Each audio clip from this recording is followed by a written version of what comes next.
Hello, everyone. I'm Elena, your host, and I am absolutely thrilled you're here with me today.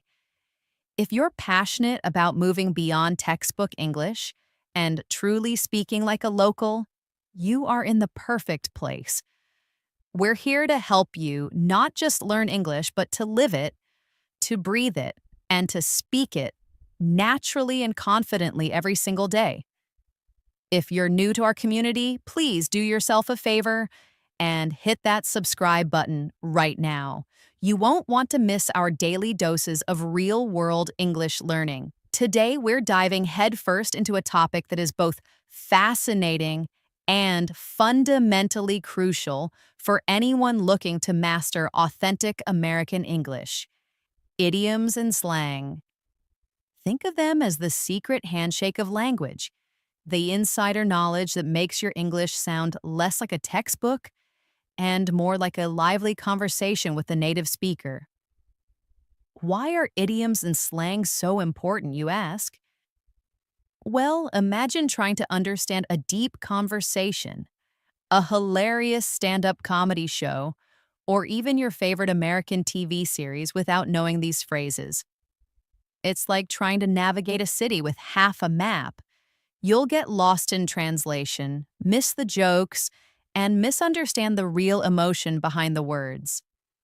Idioms in particular are phrases where the meaning isn't obvious from the individual words, like saying, "It's raining cats and dogs," when you mean it's raining heavily. If you don't know the idiom, you'll be looking for actual animals falling from the sky. Slang, on the other hand, is the informal, often trendy vocabulary that's specific to a particular group or region, constantly evolving, and gives your speech a contemporary, authentic edge. By the end of this incredibly comprehensive episode, you won't just have a list of phrases. You'll have a deeper understanding of how Americans truly communicate.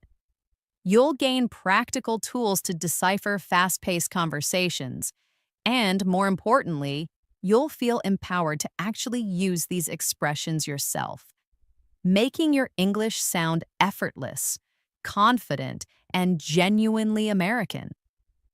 So, get ready to open your ears, stretch your mind, and perhaps even grab a notepad, because we're about to unlock some of the most vital linguistic keys to speaking English like a true local. Let's get started. All right, let's kick things off with some classic American idioms. These are the colorful, non-literal phrases that are baked right into the fabric of everyday conversation. Mastering these will give you a significant boost in sounding natural. For each one, I'll explain it, give you a few examples, and then offer a quick practice prompt for you to try saying it aloud. First up, a very common one for when you're feeling unwell: under the weather. This means you're feeling sick or unwell, typically not severely, but enough to feel a bit off. It's a polite and common way to say you're not feeling great without going into detail. For example, you might say, "I'm feeling a bit under the weather today, so I might head home early from work." Or, "She didn't come to the party because she was feeling under the weather." You could even use it after a long trip, saying, "After that long flight, I was definitely feeling under the weather for a day or two." Now imagine you have a slight cold. Try saying, "I think I'm a little under the weather." Next, for something incredibly easy: piece of cake. This refers to something that is very easy to do, requiring little effort.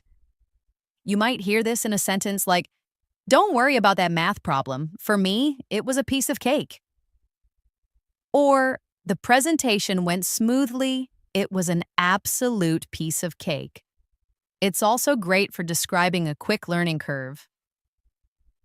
"Learning to use this new software was a piece of cake once I watched the tutorial." Now think of something you find super easy. How would you describe it? Say, "That test was a piece of cake." Here's a fun one, often used to tease out a secret: spill the beans. This means to reveal a secret or tell something that was supposed to be kept private. It implies accidentally or impulsively revealing information.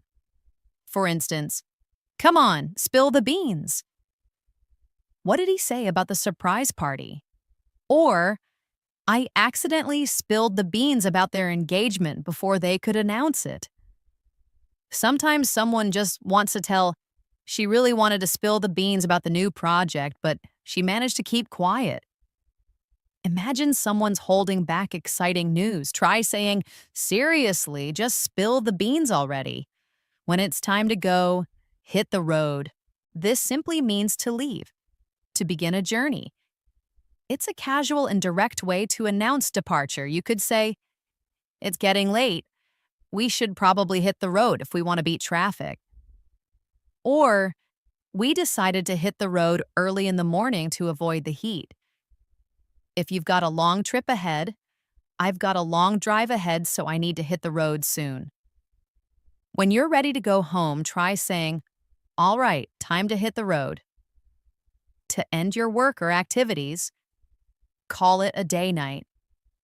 This means to stop working on something or doing an activity for the rest of the day or night. It's a common way to signal the end of a task or shift. For example, "I'm exhausted. Let's call it a day and pick this up tomorrow morning." Or, "After studying for 5 hours, she decided to call it a night and get some rest." When you finish the main part of a project, "We finished the main part of the project, so I think we can call it a day."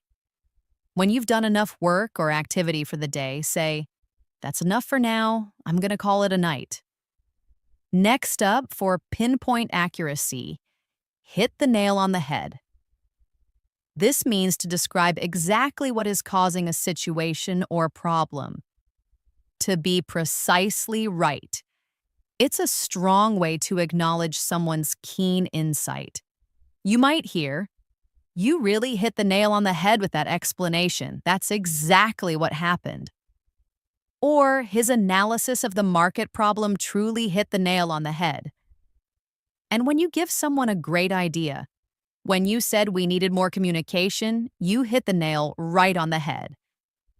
When someone says something perfectly accurate, try, "Wow, you totally hit the nail on the head." And for anything expensive, cost an arm and a leg.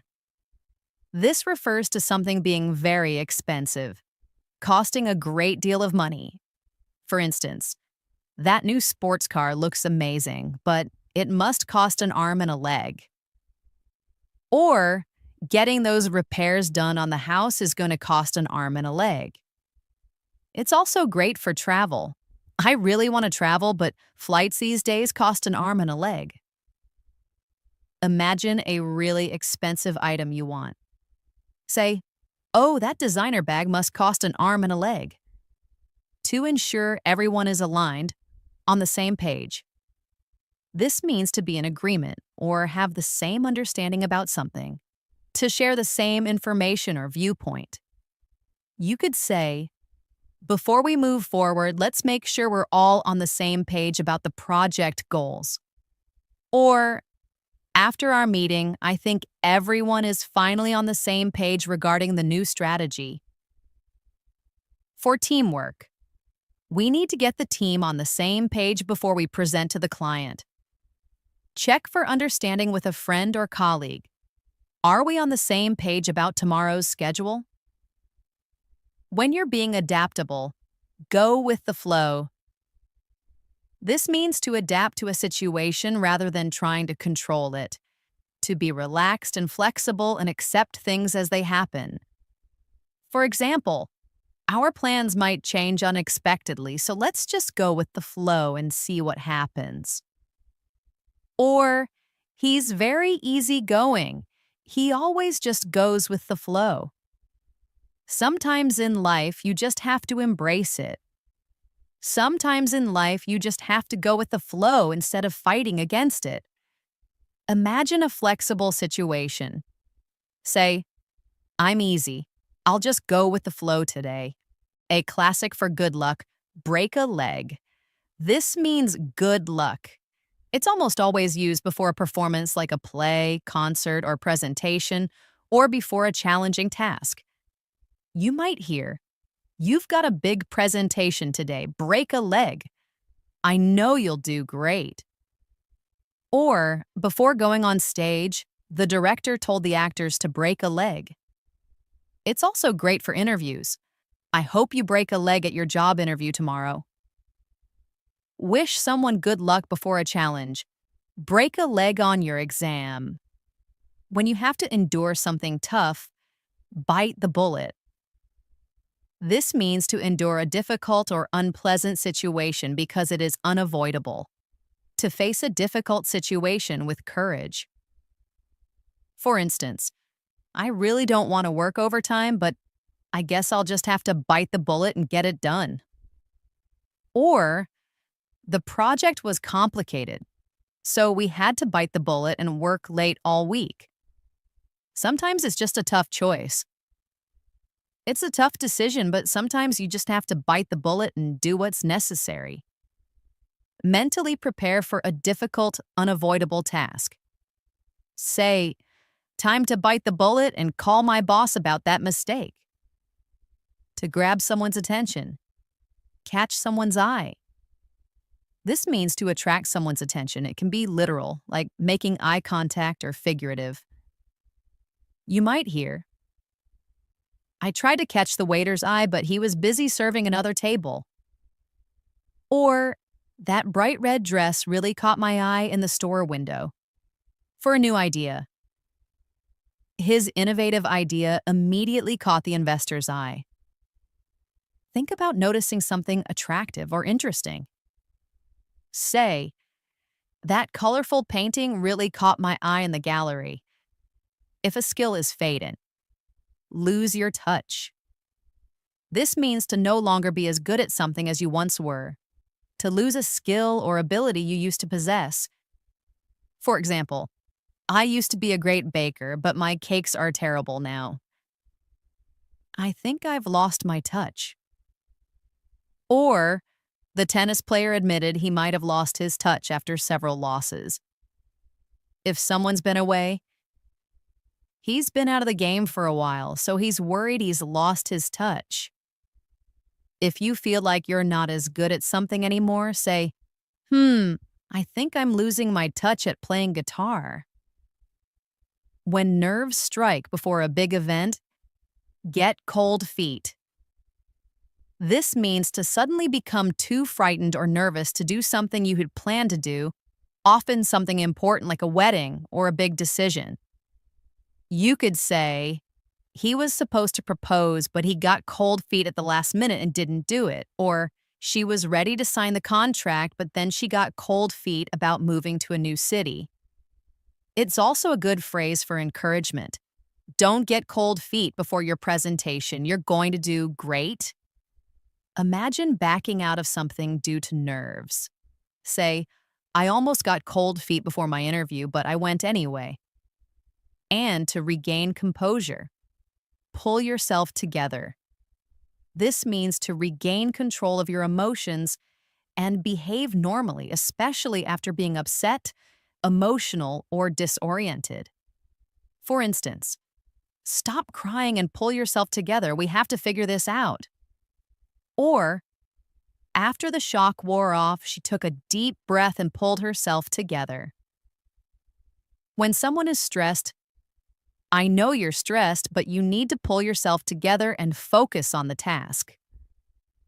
If you're feeling a bit flustered or emotional, tell yourself, "Okay, Elena, pull yourself together." Now let's look at another set of vital idioms often related to challenges or effort.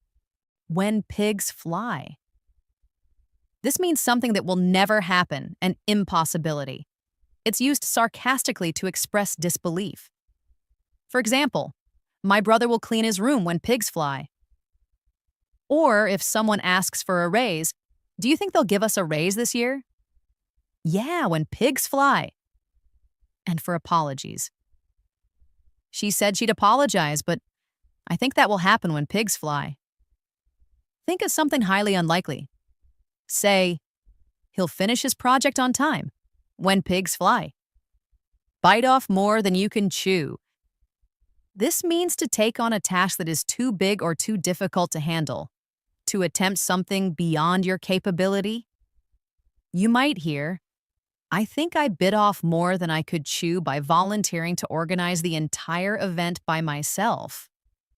Or as a warning, be careful not to bite off more than you can chew with too many commitments.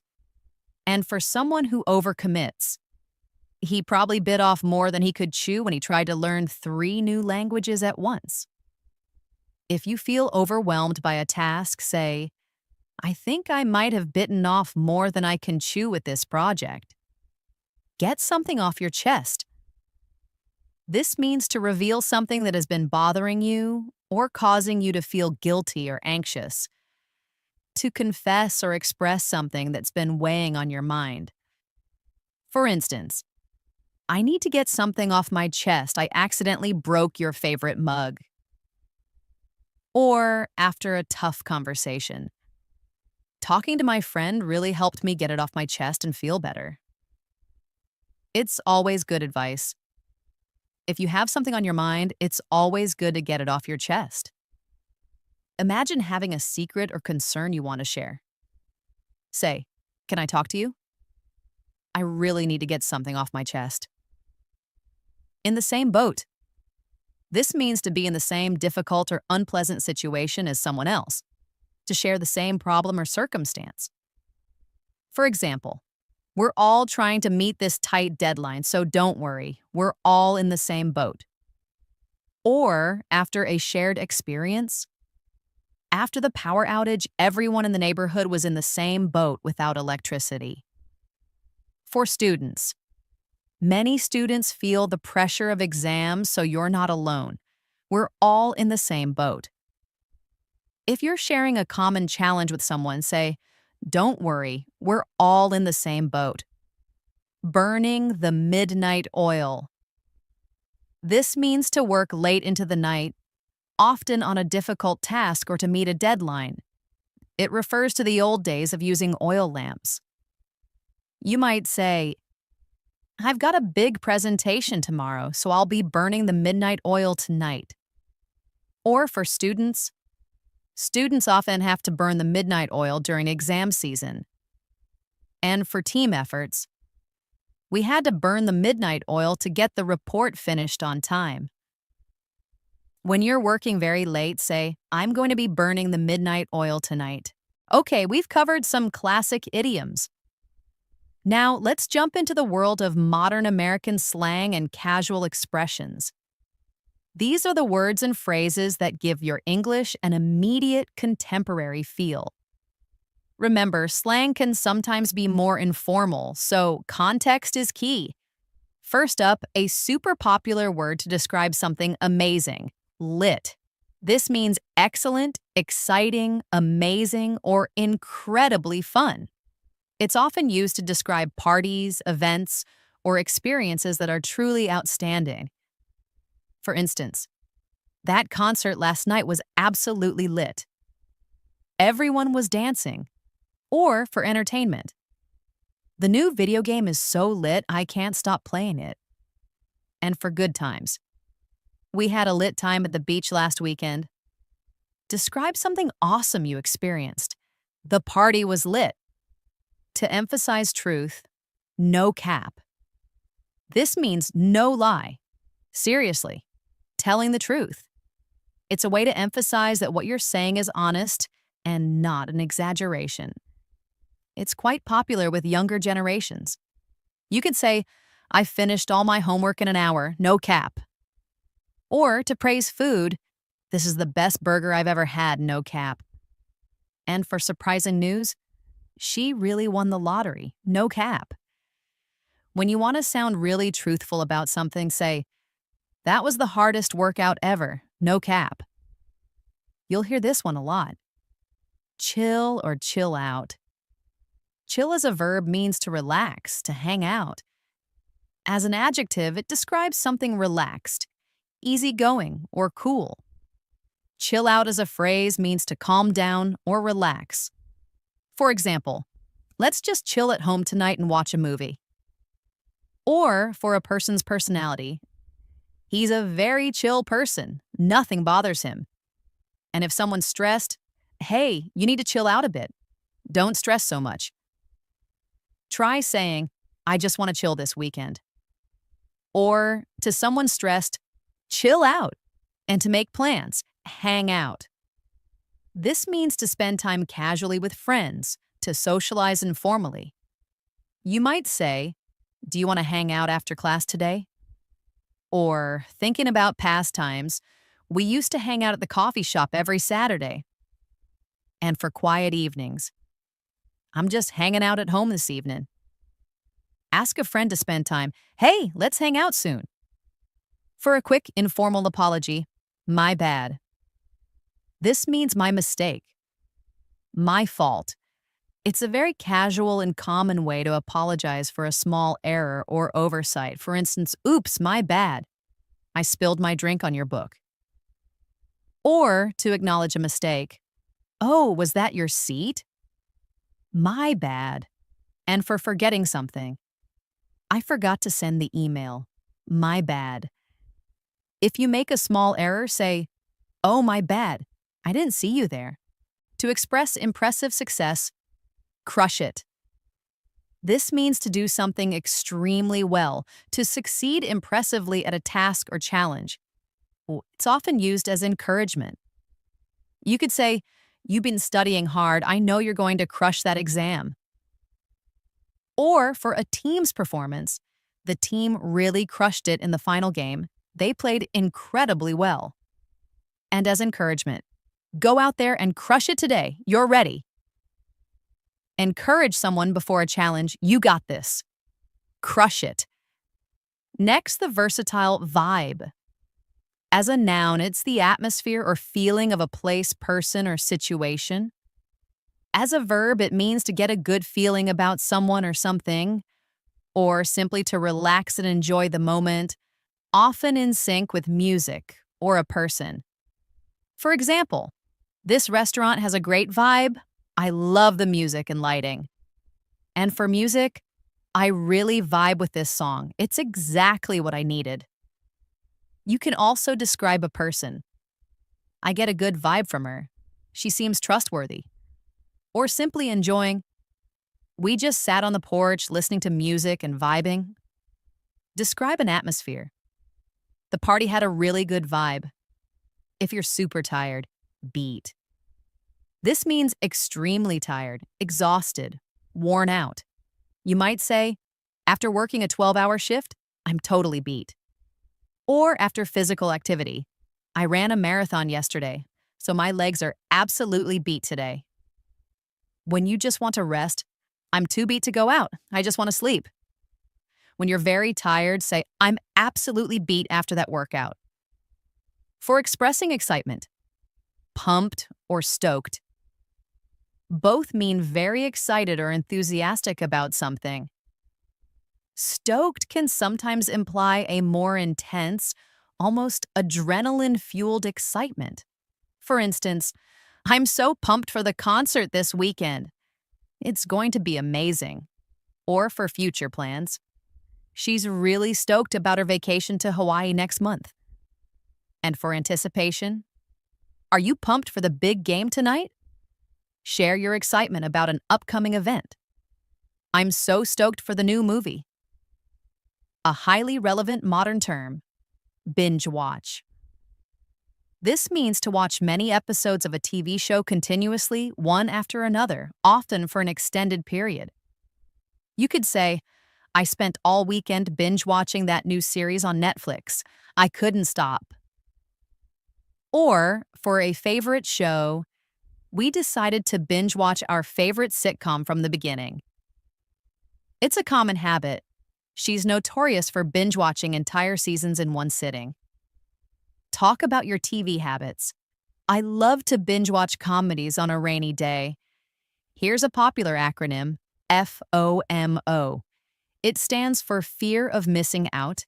It's the anxiety or apprehension that an exciting or interesting event may currently be happening elsewhere, often fueled by social media. For example, I skipped the party to study, but now I'm having serious FOMO seeing everyone's pictures. Or for social plans, she always says yes to invitations because of her strong FOMO. And its source. Social media often triggers FOMO among users. If you feel like you're missing something fun, I've got major FOMO right now. Wish I was there. For subtle versus obvious, low key and high key. Low key means done or said in a subtle, quiet, modest, or understated way. It's often used to describe a quiet preference or something you're secretly feeling. High key means done or said in an obvious, overt, or noticeable way, very openly. For instance, I'm low-key excited about the trip, but I don't want to jinx it. And for strong feelings, he's high-key obsessed with that new video game. He talks about it constantly. You can also describe events. We had a low-key birthday celebration at home. Or talent.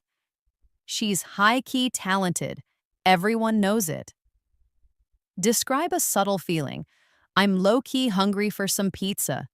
To give strong praise, slay. To do something exceptionally well. To impress greatly. To succeed spectacularly. It's a modern, strong, positive affirmation. You might hear, her performance was absolutely amazing. She slayed on stage. Or for a presentation. You totally slayed that presentation. Everyone was impressed. And for style, she always slays in her fashion choices. Praise someone's excellent effort. You just slayed that outfit. When someone disappears from communication, ghost. As a verb, to ghost someone means to suddenly end communication with them without explanation, especially in dating or social contexts. For example, he stopped replying to my texts and calls after our first date. I think he ghosted me. Or about social etiquette. It's rude to ghost your friends just because you're busy. And for professional contexts, she was so upset when her business partner suddenly ghosted her. Describe someone suddenly cutting contact. He just ghosted me after our conversation. And finally, a fun, relatable blend word, hangry. A blend of hungry and angry, meaning irritable or bad-tempered due to hunger. You could say, I need to eat something soon. I'm getting really hangry. Or about a mood, don't talk to him before lunch. He's always super hangry. And for kids, my toddler gets very hangry if he misses a meal. When hunger makes you grumpy, say, watch out, I'm getting a little hangry. Fantastic! You're really picking up on these. Let's keep building that vocabulary of natural American expressions. These next phrases are perfect for specific everyday situations and will make your conversations flow even more smoothly. First, to describe difficult situations. Pull in your leg. This means to tease someone, to trick someone in a playful way. It's a lighthearted form of deception. For instance, don't worry, I'm just pulling your leg. I didn't actually win the lottery. Or to confirm, are you serious or are you pulling my leg? Some people are always doing it. He's always pulling my leg with silly stories. When you're teasing someone, say, ha ha ha, I'm just pulling your leg. When you're keeping a low profile, keep a low profile. To avoid attracting attention or publicity, you might hear, after the scandal, he decided to keep a low profile for a while. Or after success, she's been trying to keep a low profile since she won the award. For busy times. During the busy season, it's hard to keep a low profile at work. If you want to avoid being noticed, say, I'm just trying to keep a low profile today. To relax completely, let your hair down. To relax and enjoy yourself freely and informally. For example, it's the weekend. time to let your hair down and have some fun. Or at a party. At the party, everyone was laughing and really letting their hair down. After hard work. After working so hard, she finally felt like she could let her hair down on vacation. Encourage someone to relax. Come on, let your hair down. When you're unsure or can't make a decision, on the fence. To be undecided or neutral about something, having difficulty making a decision. You could say, I'm still on the fence about whether to take that job offer or not. Or for social plans, are you going to the concert? I'm still on the fence. And for group decisions, the committee is on the fence about the new proposal. If you're undecided, say, I'm still on the fence about what to order for dinner. To keep someone informed, keep me in the loop. To keep me informed about developments or progress, include me in the communication. For instance, please keep me in the loop about any changes to the project schedule. Or if you missed something, I wasn't at the meeting, so could you keep me in the loop on what was discussed? For teamwork. It's important to keep everyone in the loop so no one is left out of decisions. Ask to be kept informed. Just keep me in the loop on that, okay? When something is very rare, once in a blue moon. This means very rarely, on very infrequent occasions. A blue moon is a rare second full moon in a single calendar month. For example, my brother lives abroad, so I only see him once in a blue moon. Or for habits, she only eats fast food once in a blue moon. And for big wins, our team wins a championship once in a blue moon. Describe something you do very rarely. I only go shopping for clothes once in a blue moon. To reveal your true feelings, wear your heart on your sleeve. To openly show your emotions or feelings rather than keeping them hidden. You might hear, she tends to wear her heart on her sleeve, so you always know how she's feeling. Or for passion, he's not afraid to wear his heart on his sleeve when it comes to his passion for music. And for vulnerability, it can be difficult to wear your heart on your sleeve because you're vulnerable. Describe someone very open with emotions. He always wears his heart on his sleeve. When you're extremely busy, swamped. To be overwhelmed with a large amount of work or tasks, extremely busy. For instance, I can't take on any new projects right now. I'm completely swamped. Or for busy teams, the customer service team is swamped with calls after the system outage. And for professions, during tax season, accountants are always swamped. If you're super busy, say, sorry, I can't talk long, I'm totally swamped. To make a situation worse, add fuel to the fire. To make a bad situation or argument even worse, to intensify a conflict. You could say, bringing up old arguments will only add fuel to the fire. Or for a heated debate, his angry comment just added fuel to the fire of the debate. For regulations, the new regulations threaten to add more fuel to the fire of public discontent. Advise someone not to escalate a problem. Don't say anything. You'll just add fuel to the fire. When something is simple and straightforward, cut to the chase.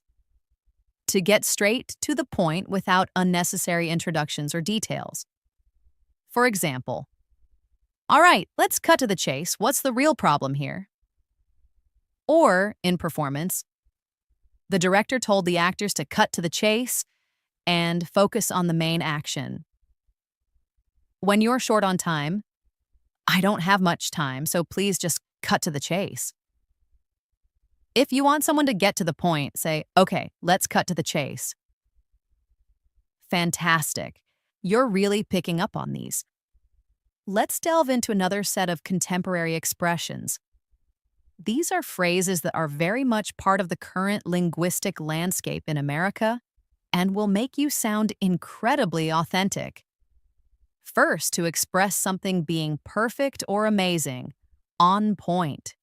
To be perfect, excellent, or exactly right, extremely good or fashionable. You might hear, her presentation was absolutely on point. She covered everything perfectly. Or for style, your outfit today is totally on point.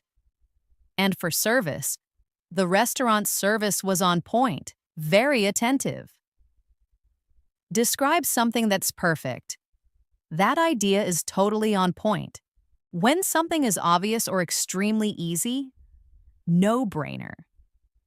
A decision or solution that is so obvious or easy that it requires no thought or intelligence. For instance, taking that job offer with the higher salary was a complete no-brainer. Or for academic success, getting good grades is a no-brainer if you study consistently. And for simple choices, for me, choosing chocolate ice cream is always a no-brainer. If a decision is obvious, say, that's a no-brainer. To describe someone who is fake or untrustworthy, shady.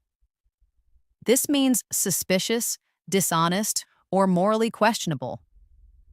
You could say, I got a weird feeling from that person, they seemed a bit shady.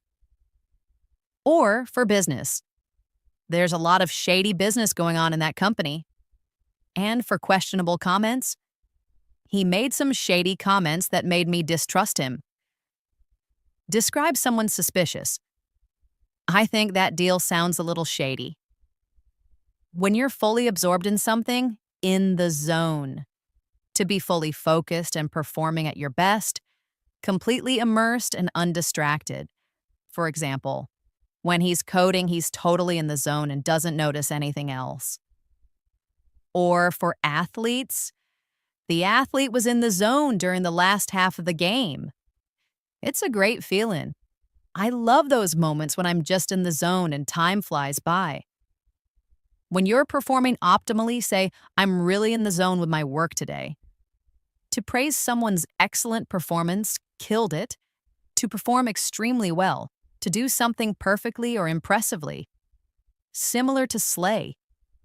You might hear, her presentation was incredible, she really killed it. Or for a band, the band absolutely killed it at the concert last night. And for exams, you totally killed it on that exam. Praise a great performance. You killed it on stage. When something is extremely funny, I'm dead or I'm dying. An exaggerated way to say something is incredibly funny, hilarious, or overwhelming with laughter. For instance, that joke was so funny, I'm dead. Or watching a video. Watching that video, I was literally dying of laughter. And for reactions, his reaction was priceless, I'm dead. React to something hilarious. Oh my gosh, that's so funny, I'm dying. When you're feeling excited and ready, hyped up. To be very excited, enthusiastic, or stimulated about something, often due to anticipation. You could say, the fans were all hyped up for the concert to start. Or for personal events, I'm super hyped up for my birthday next week.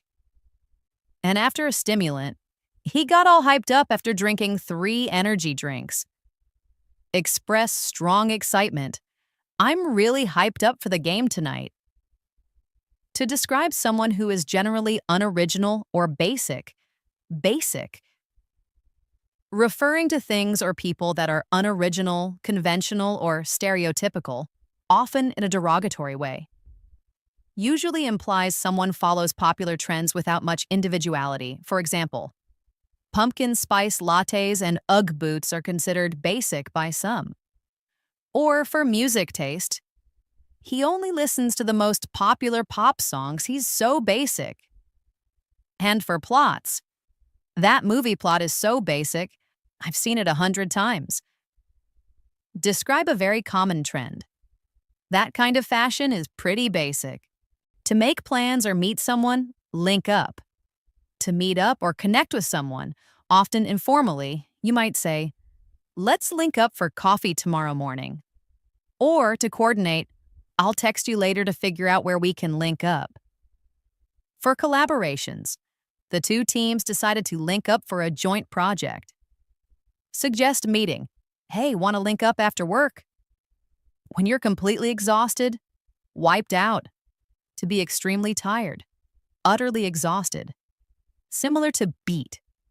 For instance, after hiking all day, I was completely wiped out. Or after a workout, that intense workout left me feeling totally wiped out. And for kids, the kids were wiped out after a day at the amusement park. When you're very tired, "I'm wiped out, I need a nap." When someone is being overly dramatic, extra. This means excessive, over the top, or overly dramatic in behavior or appearance. You could say, "He always makes such a scene. He's so extra." Or, for fashion, "That outfit is a bit extra for a casual dinner, don't you think?" And for small issues, "She was being so extra about her tiny paper cut." Describe overly dramatic behavior. "He's so extra when he complains." To casually refer to something that's great, dope. Excellent, very good, impressive, or cool. For example, "That new song is really dope." Or, for possessions, "He got a dope new car." And for skills, "Your photography skills are dope." Praise something cool. "That's a dope jacket." Incredible work so far. We've covered a huge amount of ground, from timeless idioms to modern slang that defines casual American conversation. But simply knowing these words isn't enough. The real magic happens when you understand how to use them in context and, perhaps more importantly, how to recognize them when native speakers use them. Let's explore a few more valuable expressions and then talk about how to truly integrate all of this into your everyday English. First, to express being able to handle something, "Got it covered." To have taken care of something, to have everything under control. For instance, "Don't worry about the dinner, I've got it covered." Or in a dialogue, "Who's bringing the drinks?" "I've got it covered." For delegating, just focus on your part, "I'll get the rest covered." Offer to handle something. "Don't stress, I've got it covered." When something is not a problem, no biggie. This means no problem. It's not a big deal. Unimportant. It's a very casual way to downplay an issue. You could say, "Thanks for picking up my mail." No problem, no biggie. Or for minor delays. "I know I'm a few minutes late, but it's no biggie, right?" And for plans. "If you can't make it, it's no biggie. We can reschedule." If something isn't a problem, say, "It's no biggie, honestly." A common affirmative. "You bet." This means certainly, absolutely, you're welcome, it's a pleasure. Used as a strong agreement or a more enthusiastic, "You're welcome." For example, "Thanks for helping me move." You bet. Or for confirmation, "Are you coming to the party?" You bet I am. And for offering help, "Can you lend me a hand?" You bet. Respond enthusiastically to a request or thank you. "Can I count on you?" You bet. To say goodbye casually, "Catch you later," or "Catch you later." This means see you later, goodbye. A very informal way to say farewell. You might say, "I've got to go, catch you later." Or, after a good visit, "It was good seeing you, catch you later." And for future meetings, "I'll finish this up and then catch you later at the cafe." Say goodbye casually. "All right, I'm out." Catch you later. When you have a strong desire for something, craving, a strong desire or longing for something, especially food or drink. It can also be used for non-food items. For instance, "I'm really craving a slice of pizza right now." Or, after a tough day, After that intense meeting, I'm craving a quiet evening. And for adventures, she has a serious craving for adventure. Express a strong desire. I'm craving something sweet. To describe something that didn't happen. Flop. A complete failure, something that does not succeed at all. You could say, the new movie was a total flop at the box office. Or for business ideas, his business idea turned out to be a complete flop. And for events, despite all the effort, the event was a flop due to bad weather. Describe a failure. The concert was a total flop. When something is very exciting or surprising, mind-blowing. Extremely impressive, exciting or surprising, awe-inspiring. For example, the special effects in that film were absolutely mind-blowing. Or for facts, I just read a mind-blowing article about space travel. And for talent, her talent is truly mind-blowing. I've never seen anything like it. Describe something amazing. That magic trick was mind-blowing. To manage a situation, often a difficult one. Handle it. To deal with or manage a situation or problem successfully. You might say, don't worry about the kids. I can handle it. Or for pressure. He's very calm under pressure. He knows how to handle it. For delegation, I'll take care of the paperwork. You just handle the clients. Assure someone you can manage. Leave it to me. I can handle it. When someone is being overly dramatic or emotional, melodramatic. Overly emotional or dramatic in a way that is exaggerated or not sincere. For instance, his reaction to getting a small scratch was a bit melodramatic. Or for general behavior, she always gets so melodramatic when things don't go her way. And for art, the play was a bit too melodramatic for my taste. Describe someone who is overly emotional. Don't be so melodramatic about it. It's not that serious. When something is obvious or apparent, goes without saying. This means something is so obvious that it does not need to be stated. It's understood. You could say that she's a talented singer goes without saying. Or for etiquette, it goes without saying that you should always be polite to customers. And for safety, your safety goes without saying. We'll take every precaution. State something that's clearly true. That hard work pays off. Goes without saying. When someone is very intelligent or quick-witted, sharp, intelligent, quick-witted, perceptive, or astute. For example, he's got a very sharp mind. He understands complex ideas quickly. Or for work skills, you need to be sharp to succeed in that line of work. And for observations, that was a sharp observation. I hadn't thought of that. Describe an intelligent person. She's incredibly sharp. To put someone in a difficult situation. Put someone on the spot. To ask someone a difficult or embarrassing question unexpectedly. Putting them in a situation where they have to answer immediately. For instance, the interviewer put me on the spot by asking about my biggest weakness. Or for awkward moments. I didn't want to put him on the spot, but I needed an answer right away. And for preferences, she hated being put on the spot during meetings. Avoid asking an embarrassing question. I don't want to put you on the spot, but can you answer this?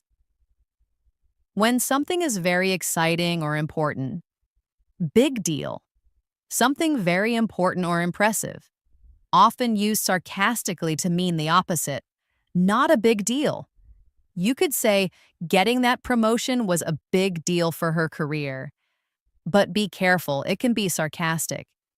He acts like it's a big deal that he got a new car, but lots of people have one. And for minimizing, it's no big deal if you're a few minutes late. When something is truly important, say, This project is a really big deal for the company. When someone is acting crazy or irrational, go nuts. To become very excited or enthusiastic, to act crazy or become insane. Context determines meaning. For example, the crowd will go nuts when their favorite band comes on stage. Or for frustration, if I don't get some sleep soon, I'm gonna go nuts. And for pets, my dog goes nuts when I come home. Describe extreme excitement. The fans went nuts when they scored. To make a lot of money, make a killing.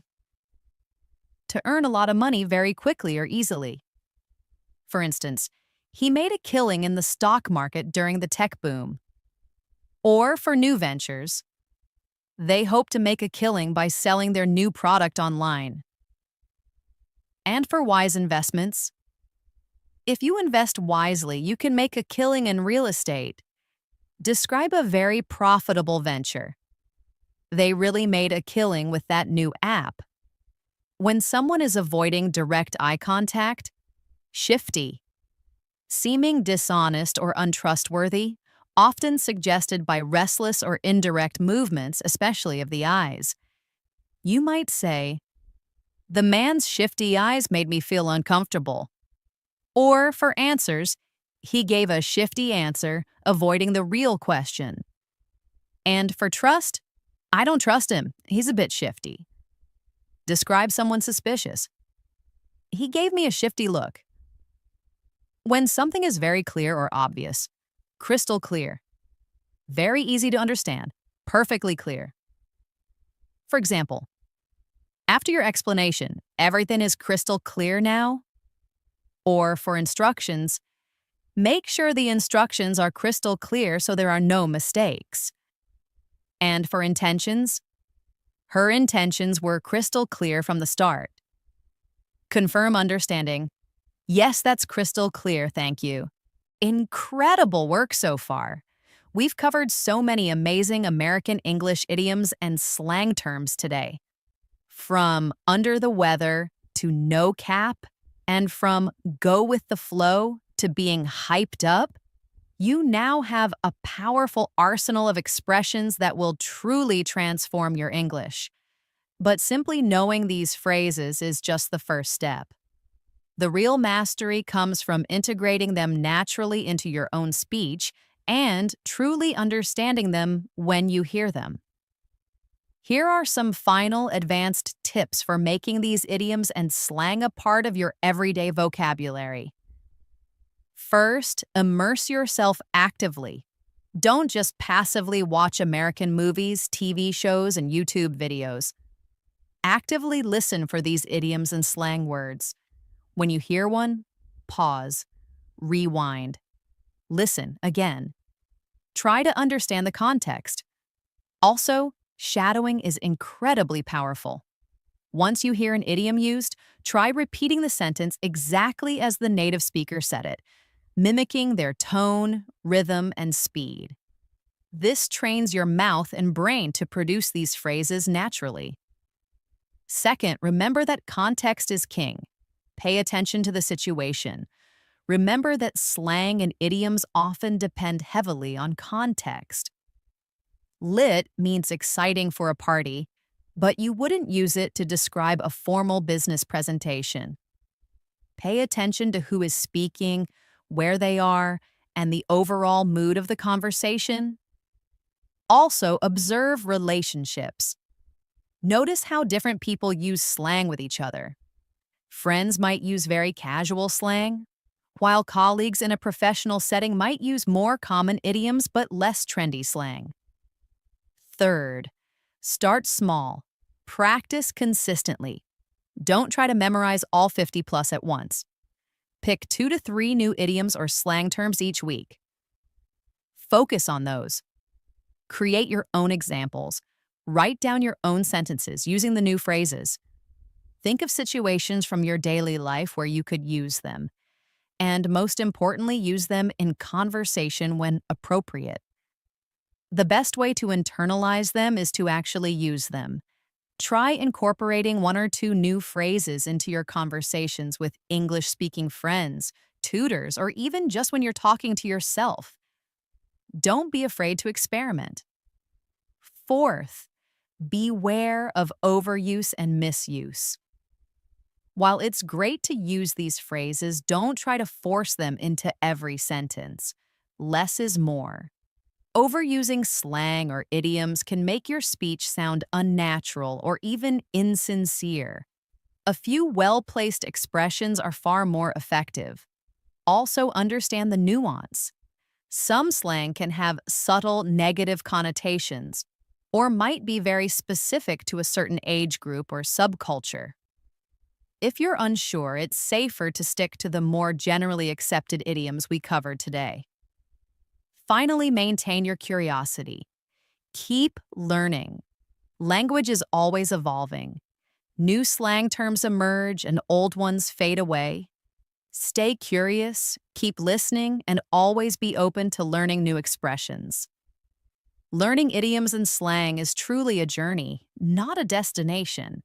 It's about opening yourself up to the vibrancy and expressiveness of American English. By focusing on these authentic phrases, you're not just expanding your vocabulary, you're gaining a deeper insight into the culture and the way native speakers truly think and feel.